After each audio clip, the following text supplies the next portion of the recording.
हमारे मुख्यमंत्री श्री विप्लव देव जी के नेतृत्व में विगत 4 वर्षों में त्रिपुरा में विकास, स्थिरता, शासन, सुशासन की दृष्टि से काफ़ी अच्छे कार्य हुए हैं। विप्लव देव जी का सरकार आने से पहले भी संगठन में और सरकार आने के बाद मुख्यमंत्री के रूप में शासन में एक बहुत प्रभावी योगदान रहा है। भारतीय जनता पार्टी श्री विप्लव देव जी की पार्टी की संगठनात्मक गतिविधियों में भूमिका बढ़ाने के लिए, उनके पार्टी संगठन की गतिविधियों में उनकी सेवाओं का उपयोग करने के लिए आगे उनके मार्ग को प्रशस्त करेगी। और इसलिए आज मुख्यमंत्री विप्लव देव जी ने मुख्यमंत्री के नाते पद से त्यागपत्र माननीय राज्यपाल जी को सौंपा है। 5 बजे पार्टी के विधायक दल की बैठक होगी, नए नेतृत्व का भी चुनाव होगा और विप्लव देव जी को आगे पार्टी के संगठन के साथ एक कार्यकर्ता के रूप में जिस तरीके से वो काम करते हैं, पार्टी और महत्वपूर्ण विषयों में संगठन के साथ जोड़ करके आगे बढ़ाएगी। सर, इतना बड़ा सिद्धांत क्यों सर? এত বড় সিদ্ধান্ত যেখানে কেন্দ্র এবং আপনার পার্টি আপনার প্রশংসা এবং আপনার কাজকর্মের প্রশংসা, একটা ত্রিপুরাকে নতুন ত্রিপুরা বানানোর পরিকল্পনা নিয়েছেন, হঠাৎ করে এই সিদ্ধান্ত কেন স্যার? দেখুন, পার্টি সর্বোপরি और আমরা ভারতীয় জনতা পার্টির নিষ্ঠাবান কার্যকর্তা।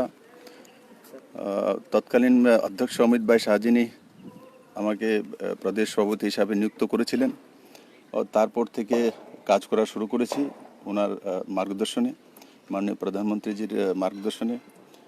আশা করি আমাকে যেই দায়িত্বগুলি দেওয়া হয়েছে পার্টি সভাপতি হোক আর মুখ্যমন্ত্রী নাতে আমি ত্রিপুরার মানুষের সঙ্গে ন্যায় হোক সেটা করার চেষ্টা করেছি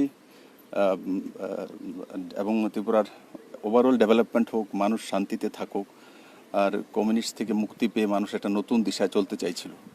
তো সেই দিশাতে আমাকে যেভাবে মার্গদর্শন করা হয়েছে মাননীয় প্রধানমন্ত্রীর দ্বারা আমি কাজ করেছি।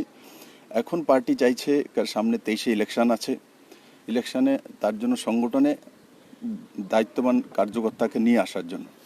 তো আগে স্বাভাবিকভাবে সংগঠন থাকলে তবেই সরকার থাকবে, জিত থাকলে তবেই সরকার থাকবে। তো তার জন্য আগে 23-এর তৈরি করা প্রয়োজন। তারপরে তো আপনি কেউ না কেউ চিফ মিনিস্টার হবে, কেউ না কেউ কাজ করবে, কিন্তু আগে সরকার আনতে হবে। যেটা আপনারা চাইছেন যে লম্বা সময় সরকার রাখা, লম্বা সময় সরকার রাখার জন্য আমার মতো কার্যকর্তার সংগঠনে কাজ করলে নিশ্চিত সংগঠন লাভান্বিত হবে। স্যার, আপনার কথা কোথাও কি একটু আবেগপ্রবণ মনে হচ্ছে? কোথাও কি একটু মনে এরকম কষ্ট বা অভিমান হচ্ছে? অভিমান, আপনার এত প্রশংসা কেন্দ্রীয় নেতৃত্বের কাছে, প্রধানমন্ত্রীজির কাছে, আজকে হঠাৎ এরকম কোথাও কি মনে হচ্ছে? দেখুন, প্রত্যেক কাজের একটা শৈলী থাকে, তার একটা সময়সীমা থাকে, তার মধ্যে আমরা কাজ করি। আমাদেরকে যেখানে ফিট করা হয়, মুখ্যমন্ত্রী হোক আর পৃষ্ঠপোষক বানিয়ে দেব, বিপ্লব দেব সব জায়গায় ফিট। ধন্যবাদ।